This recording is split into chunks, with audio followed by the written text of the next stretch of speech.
Praise the Lord. ദൈവനാമം മഹത്വപ്പെടുമാറാകട്ടെ. അനുഗ്രഹിക്കപ്പെട്ടതായ നല്ല പകൽക്കാലം ദൈവവചനവുമായി തങ്ങളുടെ മുമ്പിൽ കടന്നു വരുവാൻ ദൈവം നൽകിയ ഭാഗ്യത്തിനായി കർത്താവിനെ സ്തുതിക്കുന്നു.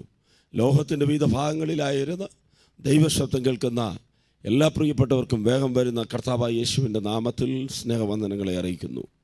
സങ്കീർത്തനങ്ങളുടെ പുസ്തകം 121 സങ്കീർത്തനം 1-2 വാക്യങ്ങൾ നാം വായിക്കുമ്പോൾ ഇപ്രകാരം പറയപ്പെട്ടിരിക്കുന്നു: ഞാൻ എൻ്റെ കണ്ണ് പർവ്വതങ്ങളിലേക്ക് ഉയർത്തുന്നു. എൻ്റെ കണ്ണ് പർവ്വതങ്ങളിലേക്ക് ഉയർത്തുന്നു. എനിക്ക് സഹായം എവിടെ നിന്ന് വരും? എനിക്ക് സഹായം എവിടെ നിന്ന് വരും? എൻ്റെ സഹായം ആകാശത്തെയും ഭൂമിയും ഉണ്ടാക്കിയ യഹോവയിൽ നിന്ന് വരുന്നു. വിശുദ്ധ വേദപുസ്തകം പരിശോധിക്കുമ്പോൾ പല ഭക്തന്മാരുടെ ജീവിതത്തിൽ നന്മയുടെ, ഉയർച്ചയുടെ, അനുഗ്രഹത്തിൻ്റെ അവസരങ്ങൾ ലഭിച്ചത് പർവ്വതത്തിൻ്റെ മുകളിൽ വെച്ചാണ്. പർവ്വതം ജീവിതത്തെ മാറ്റിമറിച്ച, പർവ്വതത്തിൻ്റെ മുകളിൽ ജീവിതത്തിന് രൂപാന്തരം സംഭവിച്ച പല അനുഭവങ്ങളെ നമുക്ക് കാണുവാൻ കഴിയും. കർത്താവായ യേശുവിൻ്റെ ജീവിതത്തിൽ കൂടെ മലയിൽ കയറി യേശു പ്രസംഗിച്ചു. മലയിൽ കയറി തനിച്ചിരുന്ന് പ്രാർത്ഥിച്ചു. ആ മല അനുഗ്രഹത്തിൻ്റെ അനുഭവങ്ങളെ കാണിക്കുകയാണ്. ഇവിടെ സങ്കീർത്തനക്കാരൻ പറയുകയാണ്, ഞാൻ എൻ്റെ കണ്ണുകളെ പർവ്വതത്തിലേക്ക് ഉയർത്തുകയാണ്. എനിക്ക് സഹായം എവിടെ നിന്ന് വരും? ആകാശത്തെയും ഭൂമിയും നിർമ്മിച്ച യഹോവയിൽ നിന്ന് സഹായം വരുന്നു. യെശയ്യാ പ്രവാചകൻ ഇപ്രകാരം വിളിച്ചു പറഞ്ഞു. 2-ാം അധ്യായം 2-ാമത്തെ വാക്യം: അന്ത്യകാലത്ത് യഹോവയുടെ ആലയമുള്ള പർവ്വതം പർവ്വതങ്ങളുടെ ശിഖരത്തിൽ സ്ഥാപിതവും കുന്നുകൾക്ക് മീതെ ഉയരവുമായിരിക്കും. സകല ജാതികളും അതിലേക്ക് ഒഴുകിച്ചെല്ലും. അടുത്ത വാക്യം കൂടെ: അനേക വംശങ്ങളും ചെന്ന് വരുവിൻ നമുക്ക് യഹോവയുടെ പർവ്വതത്തിലേക്ക് യാക്കോബിന്റെ ദൈവത്തിന്റെ ആലയത്തിലേക്ക് കയറി ചെല്ലാം. അവർ നമുക്ക് തന്റെ വഴികളെ ഉപദേശിച്ചു നൽകുകയും നാം അവന്റെ പാതകളിൽ നടക്കുകയും ചെയ്യും എന്ന് പറയും. അതേ പ്രിയപ്പെട്ടവരെ, യഹോവയുടെ ആലയം സകല പർവ്വതങ്ങൾക്ക് മീതെ ഉയർത്തപ്പെടും. ആരാധനയ്ക്ക് യോഗ്യനായ ദൈവം, ആദ്യനും അന്ത്യനുമായ ദൈവം, ഇരുന്നവനും ഇരിക്കുന്നവനും വരുന്നവനുമായ ദൈവം, സകല സ്തുതികളുടെ മീതെ വസിക്കുന്ന അത്യുന്നതനായ ദൈവം. ദൈവത്തെ ആരാധിക്കുവാൻ നമുക്കൊരു ഒരുക്കം ആവശ്യമാണ്. ദൈവസന്നിധിയിലേക്ക് കടന്നു വരുവാൻ നമുക്കൊരു ഒരുക്കം ആവശ്യമാണ്. ആരാധനയെക്കുറിച്ച് ചില കാര്യങ്ങൾ ഞാൻ വേഗത്തിൽ പറയുവാൻ കർത്താവിൽ ആഗ്രഹിക്കുകയാണ്. ആരാധനയോടുള്ള ബന്ധത്തിൽ നാം എങ്ങനെ ദൈവസന്നിധിയിൽ കടന്നു വരണം? യഹോവയുടെ ആലയം അന്ത്യകാലത്ത് പർവ്വതങ്ങളുടെ മേലിൽ ഉയർത്തപ്പെടും. അങ്ങനെയെങ്കിൽ ഹല്ലേലൂയ. ഉൽപ്പത്തിയുടെ പുസ്തകം 8-ാം അധ്യായം 4-ാം വാക്യത്തിൽ നാം കാണുന്നത്: 7-ാം മാസം 17-ാം തീയതിയിൽ പെട്ടകം അരാരാത്ത് പർവ്വതത്തിൽ ഉറച്ചു. പെട്ടകം അരാരാത്ത് എന്ന് പറയുന്ന പർവ്വതത്തിലേക്ക് ഉറച്ചു. നോഹ അപ്പച്ചൻ്റെ കാലഘട്ടത്തിൽ നോഹ മുഖാന്തരം ഒരു പെട്ടകം പണിയപ്പെട്ടു. വരുന്നതായ നാശത്തിൽ നിന്ന് രക്ഷപ്പെടുവാൻ നോഹ 120 വർഷങ്ങൾ പ്രസംഗിച്ചു. ആരും മാനസാന്തരപ്പെട്ടില്ല. എന്നാൽ 8 പേരടങ്ങിയ നോഹയുടെ കുടുംബം ആ പെട്ടകത്തിൻ്റെ അകത്തേക്ക് കയറി. പല പ്രതികൂലത്തിൻ്റെ നടുവിൽ ആ പെട്ടകം അകപ്പെട്ടെങ്കിലും ഒരു ദിവസമായപ്പോൾ ദൈവം ആ പെട്ടകത്തെ അററാത്ത് എന്ന് പറയുന്ന ഉറപ്പുള്ള പാറയുടെ മേൽ ഉറപ്പിക്കുവാനിടയായി. 7-ാം മാസം 17-ാം തീയതിയിൽ ആ പെട്ടകം ഒരു സ്ഥലത്ത് ഉറയ്ക്കുവാനിടയായി. ഈ പകൽക്കാലം എന്നെ കേൾക്കുന്ന ചില കുടുംബജീവിതങ്ങളോട്, ചില വ്യക്തികളോട് ദൈവത്തിൻ്റെ ആത്മാവിൽ ദൂത് കൈമാറുകയാണ്. തങ്ങളുടെ ഉടച്ചലുകളെ ദൈവം മാറ്റുകയാണ്. കണ്ണുനീരിൻ്റെ അനുഭവങ്ങളെ മാറ്റി ആമേൻ യഥാസ്ഥാനപ്പെടുത്തി നിലനിർത്തേണ്ട സ്ഥാനത്ത്, ഉറപ്പിക്കേണ്ട സ്ഥാനത്ത് തക്ക സമയത്ത് ഉറപ്പിക്കുവാൻ ദൈവത്തിന് കഴിയും. മനുഷ്യനെ കൊണ്ട് കഴിയാത്തത് ദൈവത്തിനെ കൊണ്ട് കഴിയും. ഏതാണ്ട് 379 ദിവസങ്ങൾ നോഹയും കുടുംബവും ജലപ്രളയത്തിൻ്റെ സമയത്ത് പെട്ടകത്തിൻ്റെ അകത്തായിരിക്കുന്നു. കൂരിരുളിൻ്റെ അനുഭവങ്ങൾ, ഏകാന്തതയുടെ അനുഭവങ്ങൾ, ഞെരുക്കത്തിൻ്റെ അനുഭവങ്ങൾ, കഷ്ടപ്പാടിൻ്റെ അനുഭവങ്ങൾ, എങ്ങോട്ട് യാത്ര പോകുന്നെന്നറിയാത്തതായ സാഹചര്യങ്ങൾ. ഈ സാഹചര്യത്തിലെല്ലാം അവർക്ക് താങ്ങും തണലുമായി ദൈവ സാന്നിധ്യം ഉണ്ടായിരുന്നു. എന്നാലും ഒരു പ്രതീക്ഷയുമില്ല. എവിടെ ചെന്ന് എത്തും, എങ്ങനെയാകും, അവസാനം എന്താകും, ജീവിതത്തിൻ്റെ അന്ത്യം എന്താകും? താങ്കളുടെ ജീവിതം ഇതുപോലെ പോയിക്കൊണ്ടിരിക്കുകയാണോ? കുടുംബജീവിതത്തിൽ സമാധാനമില്ലാതെ, സന്തോഷമില്ലാതെ, ഒരു എത്തും പിടിയുമില്ലാതെ എവിടെ ചെന്ന് അവസാനിക്കുമെന്നറിയാത്തൊരനുഭവത്തിൽ പോവുകയാണോ? തകർക്കപ്പെട്ട വ്യക്തി ജീവിതമാണോ? ദൈവത്തിൻ്റെ ആത്മാവിൽ പറയട്ടെ, കർത്താവ് ഒരു തീയതി കുറിച്ചിരിക്കുകയാണ്.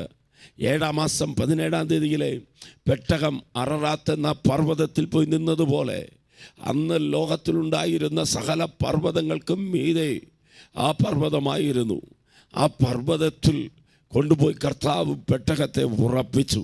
അതുപോലെ തന്നെ ജീവിതത്തിൽ പ്രതിസന്ധികളുടെ നടുവിൽ, ആമേൻ, പോരാട്ടത്തിൻ്റെ നടുവിൽ കൂടെ പോകുന്ന ജനത്തിനെ ഉറപ്പിക്കുവാൻ ദൈവത്തിന് കഴിയും. എന്നാൽ നമ്മുടെ ജീവിതത്തിൽ പർവ്വതത്തിൽ കയറി വരുന്ന ചില അനുഭവങ്ങൾ ഉണ്ടാകണം. എന്തിന് പർവ്വതത്തിൽ കയറി വരണം? ദൈവത്തെ ആരാധിക്കുവാൻ വേണ്ടി, ദൈവത്തെ സ്നേഹിക്കുവാൻ വേണ്ടി. യഥാർത്ഥമായ ഒരു ആരാധനയിലേക്ക് ഈ കാലഘട്ടത്തിൽ ദൈവസഭ, ദൈവജനം മടങ്ങി വരണം. ആരാധനയുടെ മഹത്വം വെളിപ്പെടുത്തുന്ന ചില സംഭവങ്ങൾ അല്ലെങ്കിൽ വാക്യങ്ങൾ ഉൽപ്പത്തിയുടെ പുസ്തകം 22-ാം അധ്യായം 1-ാം വാക്യം മുതൽ നമുക്ക് വായിക്കുവാൻ കഴിയും. ഉൽപ്പത്തിയുടെ പുസ്തകം 22-ാം അധ്യായം 1-ാം വാക്യം.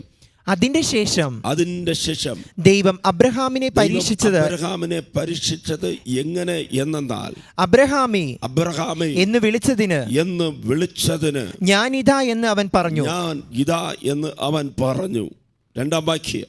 അപ്പോൾ ദൈവമായ കർത്താവ് നിന്റെ മകനെ നീ സ്നേഹിക്കുന്ന നിന്റെ ഏകജാതനെ ഇസഹാക്കിനെ തന്നെ കൂട്ടിക്കൊണ്ട് മോറിയ ദേശത്ത് ചെന്ന് അവിടെ ഞാൻ നിന്നോട് കൽപ്പിക്കുന്ന ഒരു മലയിൽ അവനെ ഹോമയാഗം കഴിക്ക എന്ന് അരുളി ചെയ്തു. പ്രിയപ്പെട്ടവരെ, നമുക്ക് തോന്നിയതുപോലെയെല്ലാം ആരാധിക്കുവാൻ കഴിയത്തില്ല. തോന്നിയതുപോലെയെല്ലാം നമ്മുടെ ഹൃദയത്തിലെ ആഗ്രഹം പോലെ നമുക്ക് ജീവിച്ച് ദൈവത്തെ ആരാധിക്കാമെന്ന് വിചാരിച്ചാൽ അത് ദൈവം ആഗ്രഹിക്കുന്ന പദ്ധതിയല്ല. അബ്രഹാമിനോട് ദൈവം ചിലത് വ്യക്തത വരുത്തി പറയുകയാണ്.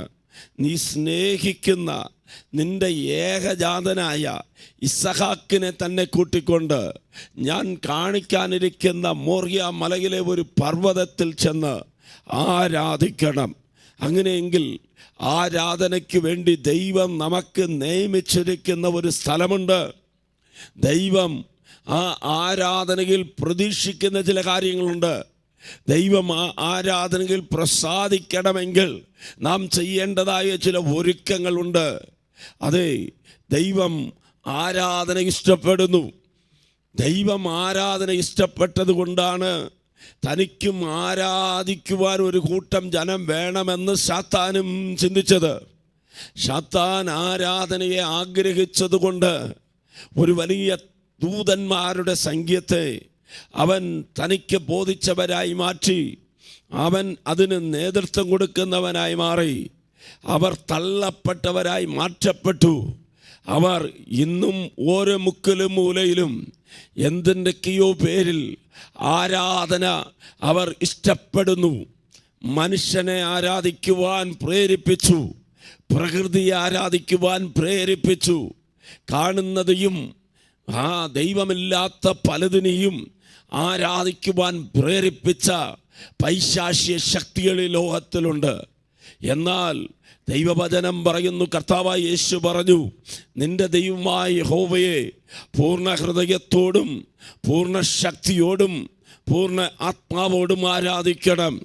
പൂർണ്ണ ശക്തിയോടെ, പൂർണ്ണ ഹൃദയത്തോടെ, പൂർണ്ണ ആത്മാവോടുകൂടെ ഹൃദയത്തിൻ്റെ ആഴത്തിൽ നിന്ന് ആരാധന വെളിപ്പെടണം. ആ ആരാധന എന്ന് പറയുന്നത് വിലയേറിയതായിരിക്കണം. അബ്രഹാം ദൈവത്തിന് ആട്ടുകൊറ്റനെ ചോദിച്ചാൽ കൊടുക്കുവാൻ കഴിയുന്ന ഒരു വ്യക്തിയാണ്. കാളക്കുട്ടിയെ ചോദിച്ചാൽ കൊടുക്കുവാൻ കഴിയുന്ന ഒരു വ്യക്തിയാണ്. ഒരു കാളയല്ല, 1000 കാള വേണമെങ്കിലും അബ്രഹാമിന് കൊടുക്കുവാൻ കഴിയും. അബ്രഹാമിന് ദൈവത്തിന് കൊടുക്കുവാൻ പൊന്നും വെള്ളിയും ധാരാളം ഉണ്ടായിരുന്നു. എന്നാൽ ദൈവം പൊന്നോ വെള്ളിയോ അല്ല ചോദിച്ചത്. അബ്രഹാം എന്തിനെയാണോ അധികം സ്നേഹിച്ചത്, ആരെയാണോ കൂടുതലും ഇഷ്ടപ്പെടുന്നത്, അതിനെ യാഗപീഠത്തിൽ വയ്ക്കുവാൻ ദൈവം ആഗ്രഹിക്കുന്നു. എന്നെ കേട്ടുകൊണ്ടിരിക്കുന്ന പ്രിയ മാതാവേ, പിതാവേ, 25 വർഷങ്ങൾ കാത്തിരുന്ന് 25 വർഷത്തിൻ്റെ പ്രാർത്ഥനയുടെ മറുപടിയായി ലഭിച്ച ഒരു പൈതലാണ്, വാഗ്ദത്തമാണ് ഇസ്ഹാക്ക് എന്ന് പറയുന്നത്.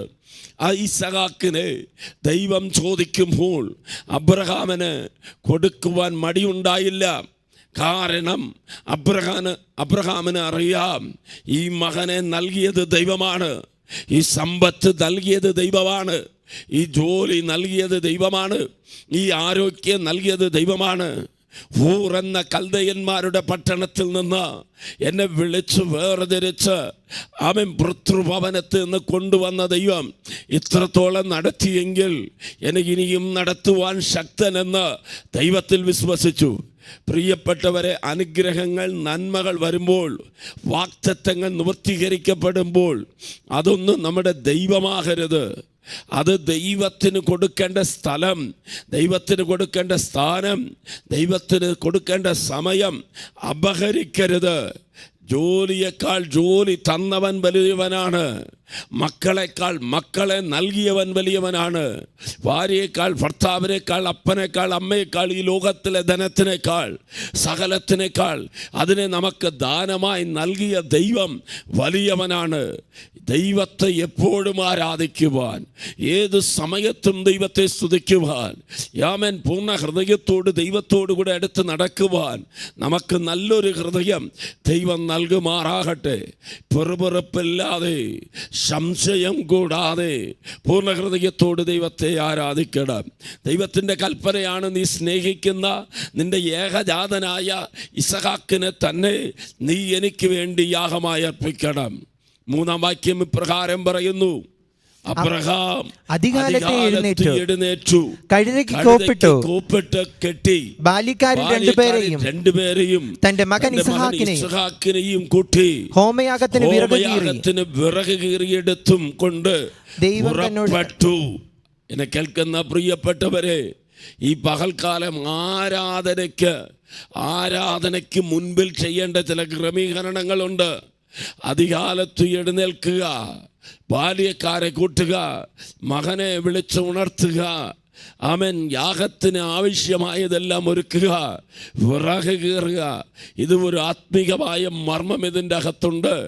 സഭ ആരാധനയാകട്ടെ, വീട്ടു പ്രാർത്ഥനയാകട്ടെ, കുടുംബ പ്രാർത്ഥനയാകട്ടെ, ദൈവത്തിൻ്റെ സന്നിധിയിൽ ചെയ്യപ്പെടുന്ന ഓരോ ആരാധനയുടെയും പുറകിൽ ഒരു ഒരുക്കം, ക്രമീകരണം നമ്മുടെ ജീവിതത്തിൽ ഉണ്ടാകണം. നമ്മെ തന്നെ ശുദ്ധീകരിക്കണം, യേശുവിൻ്റെ രക്തത്താൽ കഴുകണം. പഴയ നിയമത്തിൽ സമാഗമന കൂടാരത്തിൽ അവൻ ദൈവം ആരാധനയുടെ നിയമങ്ങളെ നൽകിയപ്പോൾ ഒരു വ്യക്തി അവൻ പ്രകാരത്തിൽ കടന്നു വരുമ്പോൾ തന്നെ അവിടെയുള്ള വെള്ളം കൊണ്ട് തന്നെ ശുദ്ധീകരിക്കണം. അതെ, ശുദ്ധീകരണം കൂടാതെ ആർക്കും ദൈവസന്നിധിയിൽ കടന്നു വരുവാൻ കഴിയത്തില്ല. ഒന്ന്, നമ്മളിൽ നിന്ന് അകറ്റേണ്ടത് അകറ്റുക.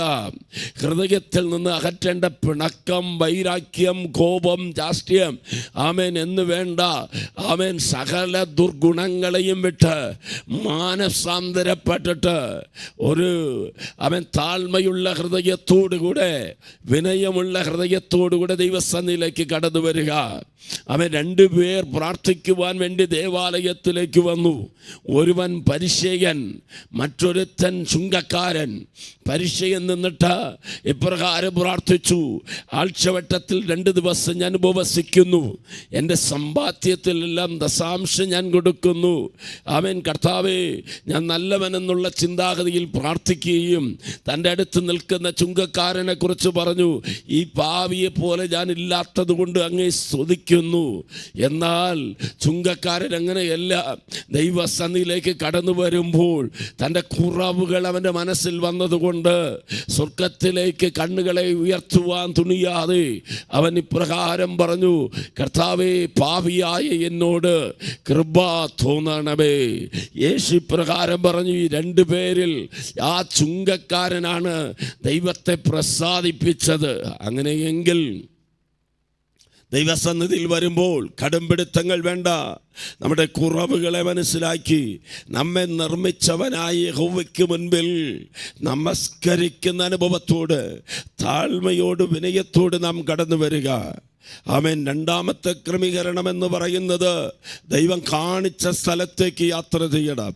ദൈവം നാം കുറിച്ചിരിക്കുന്ന ഒരു സ്ഥലമുണ്ട്, നമ്മെ ആക്കി വച്ചിരിക്കുന്ന ഒരു സ്ഥാനമുണ്ട്.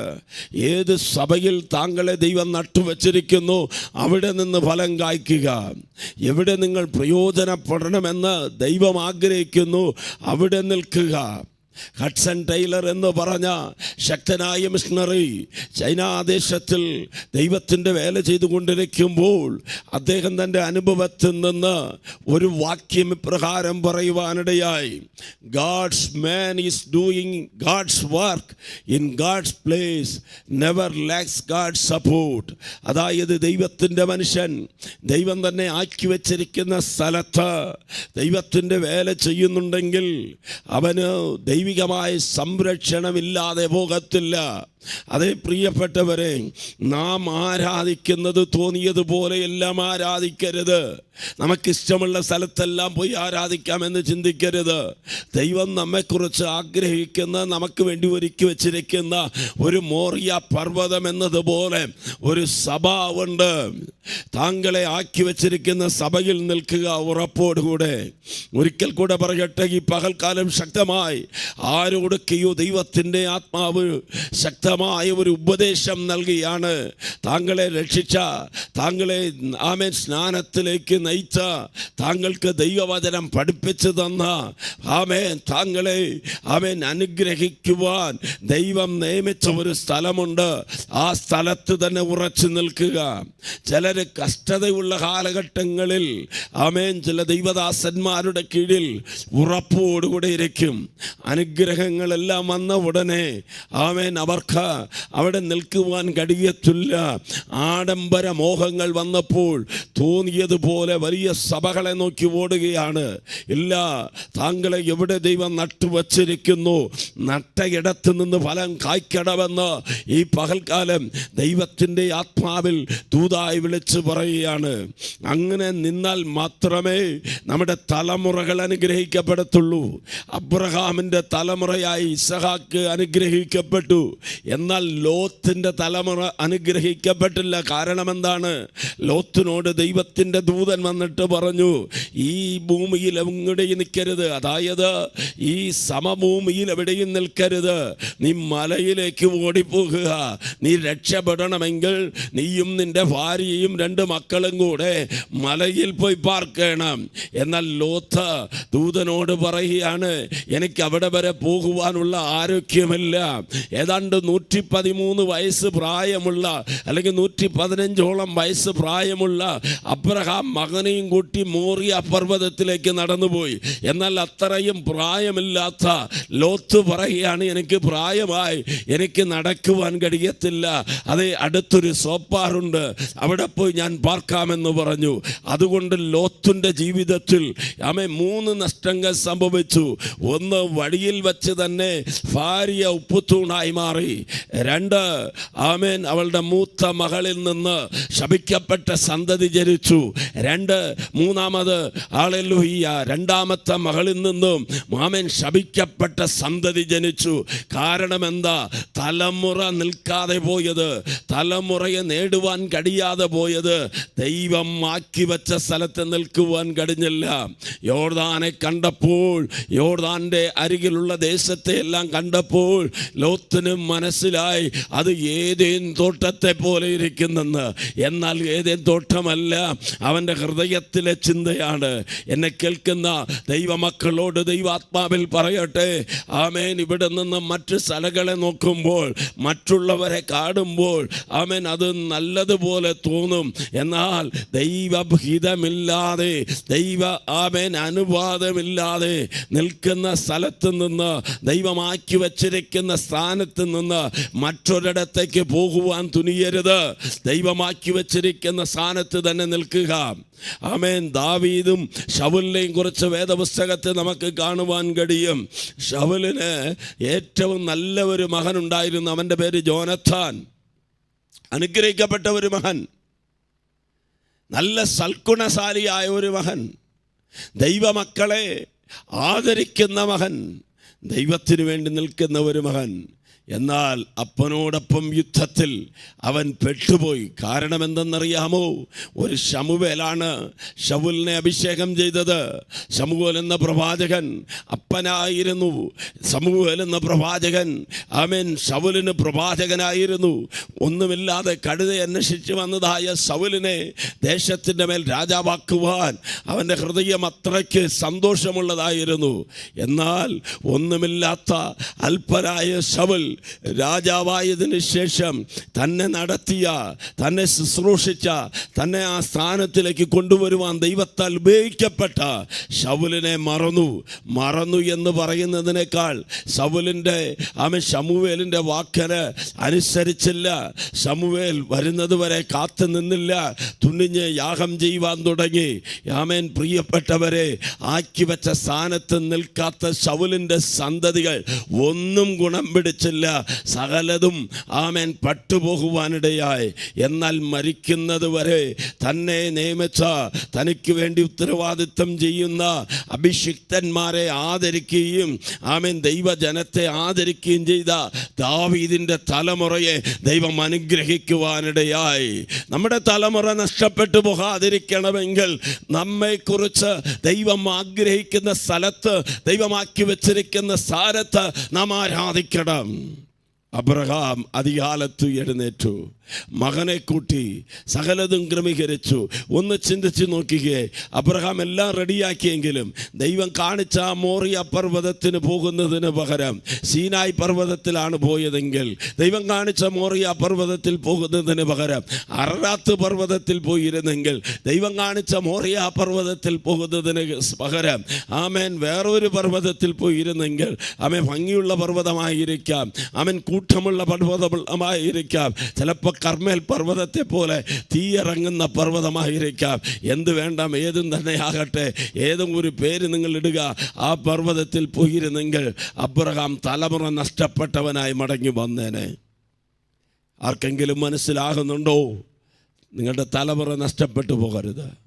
തലമുറ ദൈവത്തിന് വേണ്ടി നിൽക്കണം. തലമുറ ദൈവത്തെ പ്രസാദിക്കുന്നവരായി തീരണം. എന്തുകൊണ്ട് മക്കൾ മദ്യത്തിനും മയക്കുമരുന്നിനും അടിമയായിപ്പോയി? ക്രിസ്തീയ കുടുംബത്തിൽ ജനിച്ചവർ, ഭക്തിയുള്ള മാതാപിതാക്കളിൽ ജനിച്ചവർ, ആരാധനയ്ക്ക് മുൻഗണന കൊടുക്കുന്ന ചില കുടുംബങ്ങളിൽ ജനിച്ച മക്കൾ ഇന്ന് തല്ലിപ്പൊഴികളായി, തരികിടകളായി മാറുവാൻ കാരണമെന്താ? മാതാപിതാക്കളെ ദൈവമാക്കി വെച്ച സ്ഥാനത്ത് നിന്നില്ല. തങ്ങൾക്ക് ദൈവം ഏൽപ്പിച്ച ആത്മീക ഗുരുക്കന്മാർക്ക്, ആമേൻ ദൈവത്താൽ ഏൽപ്പിക്കപ്പെട്ട ശുശ്രൂഷകന്മാർക്ക് കൈത്താങ്ങൽ കൊടുത്ത് അവർക്ക് കീഴടങ്ങി നിൽക്കുന്നതിന് മനസ്സില്ലാതെ മത്സരങ്ങളുണ്ടായി. മത്സരബുദ്ധികൾ ഉണ്ടായതുകൊണ്ട് പല തലമുറകളും തകർക്കപ്പെട്ടു, പല സഭകളും അടയ്ക്കപ്പെട്ട് കിടക്കുന്നു, പല കുടുംബങ്ങളും തകർക്കപ്പെട്ട് കിടക്കുന്നു. എല്ലാ പ്രിയപ്പെട്ടവരെ, ഈ പകൽക്കാലം അബ്രഹാമിൽ നിന്ന് നമുക്ക് പഠിക്കാം. അബ്രഹാമിനോട് ദൈവം പറയുകയാണ്, ഞാൻ നിനക്ക് കാണിക്കുവാനിരിക്കുന്ന മലയിലേക്ക് പോകുക. സകലതും ഒരുക്കി അബ്രഹാം ദൈവം കാണിക്കുന്ന മലയിലേക്ക് മകനുമായി യാത്രയായി. യാത്രയുടെ മധ്യ ഒരു ചോദ്യം വരുന്നു. മകനാണ് ചോദിക്കുന്നത്, അപ്പാ കത്തി തീയുണ്ട്, അപ്പാ വിറകുണ്ട്, അപ്പാ തീയുണ്ട്, യാഗത്തിനുള്ള യാഗവസ്തു എവിടെ? ആ ചോദ്യത്തിൽ നിന്ന് നമുക്കൊരു കാര്യം മനസ്സിലാകാം. ആരാധന ഇന്നലെയോ തുടങ്ങിയതല്ല. അബ്രഹാമിൻ്റെയും ഇസഹാക്കിൻ്റെയും ജീവിതത്തിൽ ഒരുപാട് ആരാധന അവർ കണ്ടിട്ടുണ്ട്. ആരാധനയ്ക്ക് ആവശ്യം കാളക്കുട്ടിയോ പ്രാകുഞ്ഞോ അല്ലെങ്കിൽ ആരാധനയ്ക്ക് ആവശ്യം കുഞ്ഞാടോ എന്ന് ഇസഹാക്കിന് നല്ല ബോധ്യമുണ്ടായിരുന്നു, അറിയാമായിരുന്നു. നമ്മുടെ മക്കൾ നമ്മളിൽ നിന്ന് ആരാധന പഠിക്കട്ടെ. എങ്ങനെ ദൈവത്തെ ആരാധിക്കണം, എങ്ങനെ ദൈവവേലയ്ക്ക് കൊടുക്കണം, എങ്ങനെ ദൈവദാസന്മാരെ മാനിക്കണം, എങ്ങനെ പ്രാർത്ഥിക്കണം, എങ്ങനെ ആരാധിക്കണം എന്നുള്ളതെല്ലാം നമ്മളിൽ നിന്ന്, മാതാപിതാക്കളിൽ നിന്ന് മക്കൾ പഠിക്കുവാനിടയാകട്ടെ. ആ ചോദ്യവുമായി പോവുകയാണ്. ചോദ്യത്തിന് മറുപടിയില്ല. അബ്രഹാമിന് മറുപടി കൊടുക്കുവാൻ കഴിയത്തില്ല. ചോദ്യവുമായി മല കയറി പോവുകയാണ്. ദൈവം കാണിച്ച സ്ഥലത്ത് ചോദ്യങ്ങളുമായി നാം കടന്നു വരാം, പ്രശ്നങ്ങളുമായി കടന്നു വരാം, നീറി പുകയുന്ന വേദനകളുമായി കടന്നു വരാം. ആമേൻ, ഹല്ലേലൂയ. എന്നാൽ ആരാധനയ്ക്ക് വേണ്ടി യാഗപീഠം ക്രമീകരിച്ച് അവിടെ ഇസഹാക്കിനെ കിടത്തി പൂർണ്ണമായി അനുസരിച്ച ഒരു ആരാധന, ദൈവത്തെ പ്രസാദിക്കുന്ന ഒരു ആരാധന. കരമുയർത്തി ആമേൻ കത്തിയെടുത്ത് വെട്ടുവാൻ വേണ്ടി തുടങ്ങിയപ്പോൾ ആമേൻ 22-ാമത്തെ ആയത്തിന്റെ 13-ാം വാക്യത്തിൽ നാം വായിക്കുവാൻ കഴിയും. ആമേൻ, യഹോവയുടെ ദൂതൻ പ്രത്യക്ഷനായി അബ്രഹാമിനെ വിളിക്കുന്നു. അബ്രഹാമേ, അബ്രഹാമേ, ബാലകന്റെ മേൽ നീ കത്തി വയ്ക്കരുത്. ഹല്ലേലൂയ. അനുസരണത്തെ കണ്ടിട്ട് ദൈവം സർട്ടിഫിക്കറ്റ് കൊടുത്തു. ഇപ്പോൾ നീ ദൈവത്തെ പ്രസാദിക്കുന്നവനെന്ന് ഞാൻ അറിഞ്ഞിരിക്കുന്നു. ഹല്ലേലൂയ. ആമേൻ. 14-ാമത്തെ വാക്യം, ഉൽപ്പത്തി 22:14. അബ്രഹാം ആ സ്ഥലത്തിന് യഹോവ ഈരേ എന്ന് പേരിട്ടു. എന്നെ കേൾക്കുന്ന പ്രിയപ്പെട്ടവരോട് പറയട്ടെ, എന്തുകൊണ്ട് യഹോവ ഈരേ എന്ന് പേരിട്ടു? അവൻ ഇസ്ഹാക്കിന് പകരമായി ഒരു കുഞ്ഞാട് അവിടെ ഉണ്ടായിരുന്നു. അവൻ യഥാർത്ഥമായി സത്യത്തിൽ നാം ആരാധിക്കുന്നെങ്കിൽ നമ്മുടെ വിഷയത്തിന് പരിഹാരമായി നമ്മെ അനുഗ്രഹിക്കുവാൻ നമുക്ക് വേണ്ടി കരുതപ്പെട്ട ഒരു കുഞ്ഞാട് ഉണ്ടാകും. മോറിയ പർവ്വതത്തിൽ വരിക, ദൈവം കാണിച്ച സ്ഥലത്ത് വരിക, ദൈവം നിയമിച്ച സ്ഥലത്ത് വരിക. ആ സ്ഥലത്ത് നാം വരുന്നുണ്ടെങ്കിൽ നമുക്ക് പകരമായി ദൈവം കരുതിയിട്ടുണ്ടാകും. നമ്മുടെ കുടുംബത്തിന് പകരമായി കരുതിയിട്ടുണ്ടാകും. നമ്മുടെ ചോദ്യങ്ങൾക്ക് അവിടെ മറുപടി ഉണ്ടാകും. നമ്മുടെ പ്രശ്നങ്ങൾക്ക് അവിടെ പരിഹാരമുണ്ടാകും. കണ്ണുനീരോടുകൂടെ മല കയറിയെങ്കിൽ കണ്ണുനീരോടുകൂടെ വരത്തില്ല. അവിടെ നിന്ന് ഇറങ്ങി വരുമ്പോൾ സന്തോഷത്തോടുകൂടെ മറുപടി ചുമന്നുകൊണ്ട് വരും. ഈ പകൽക്കാലം ഈ സന്ദേശം കേട്ടുകൊണ്ടിരിക്കുന്ന പ്രിയപ്പെട്ടവരുടെ ജീവിതത്തിലുള്ള ചോദ്യങ്ങൾക്ക് ദൈവം മറുപടി തരുമാറാകട്ടെ. വിഷയങ്ങൾക്ക് പരിഹാരം തരുമാറാകട്ടെ. ആമേൻ. കാലിയായി അല്ലെങ്കിൽ ശൂന്യമായ ഹൃദയത്തോടുകൂടെ മല കയറിയെങ്കിൽ ആട്ടുകുറ്റനുമായി മടങ്ങി വരുന്ന ഒരു അനുഭവം ദൈവം നൽകുമാറാകട്ടെ. എന്നെ കേൾക്കുന്നവരെ, അവൻ നമുക്ക് വേണ്ടി കരുതുന്നവൻ. 1 പത്രോസ് 5:7 ആമേൻ, പത്രോസ് പ്രകാരം പറഞ്ഞു, അവൻ നമുക്ക് വേണ്ടി കരുതുന്നവനാകയാൽ നമ്മുടെ ചിന്താകൂലങ്ങളെല്ലാം അവങ്കിലേക്ക് ഇട്ടുകൊള്ളുക. പർവ്വതങ്ങളിലേക്ക് കണ്ണുയർത്തുന്ന ഒരു സങ്കീർത്തനക്കാരൻ. ആമേൻ. അബ്രഹാം മോറിയ പർവ്വതത്തിൽ വന്നു. ആ പർവ്വതത്തിൽ യഹോവ കരുതിക്കൊള്ളും. നാം ആരാധിക്കുവാൻ ദിവസത്തിൽ കടന്നു വരുമ്പോൾ നമുക്ക് വേണ്ടി ഒരു പർവ്വതം ഒരുക്കപ്പെട്ടിരിക്കുന്നു. ആ പർവ്വതത്തിൽ നമുക്ക് വേണ്ടി ദൈവം കരുതിയിട്ടുണ്ട്. ഈ പകൽക്കാലം യഥാർത്ഥമായി ആരാധിക്കാം, ആത്മാവിൽ ആരാധിക്കാം, സത്യത്തിൽ ആരാധിക്കാം. താങ്കൾക്ക്, താങ്കളുടെ കുടുംബജീവിതത്തിന്, തലമുറകൾക്ക്, ജോലിക്ക് ആവശ്യമായതെല്ലാം ദൈവം കരുതിയിട്ടുണ്ട്. എന്നോട് ചേർന്ന് പറയാമോ? യഹോവ ഈരേ, കരുതുന്ന ദൈവം. ഈ വചനങ്ങളാൽ ദൈവം നമ്മെ അനുഗ്രഹിക്കുമാറാകട്ടെ. ഒറ്റ വാക്കിൽ പ്രാർത്ഥിക്കുവാൻ ആഗ്രഹിക്കുന്നു. ആമേൻ. കരങ്ങളെ സ്വർഗത്തിലേക്ക് ഉയർത്തിപ്പിടിക്കാമോ?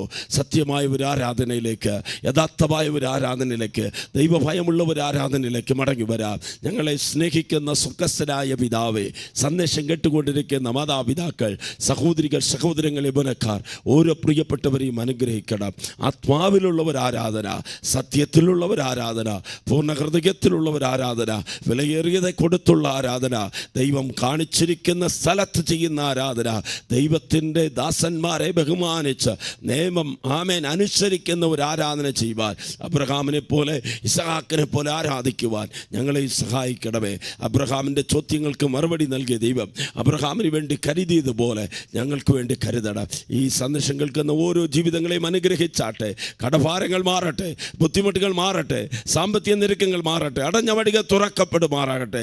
തലമുറകളെക്കുറിച്ച് കരയുന്ന വിഷയങ്ങൾക്ക് ദൈവം മറുപടി നൽകിയാലും യേശുവിൻ്റെ നാമത്തിൽ പ്രാർത്ഥിക്കുമ്പോൾ കേൾക്കണം നല്ല പിതാവേ. കർത്താവ് താങ്കളെയും കുടുംബത്തെയും ധന്യമായി അനുഗ്രഹിക്കുമാറാകട്ടെ. പ്രാർത്ഥന ആവശ്യങ്ങളുണ്ടെങ്കിൽ വേഗത്തിൽ വിളിച്ചു പറയുക. ഞങ്ങൾ കുടുംബമായി സഭയായി താങ്കൾക്ക് വേണ്ടി പ്രാർത്ഥിക്കും. ദൈവം ധാരാളമായി അനുഗ്രഹിക്കുമാറാകട്ടെ.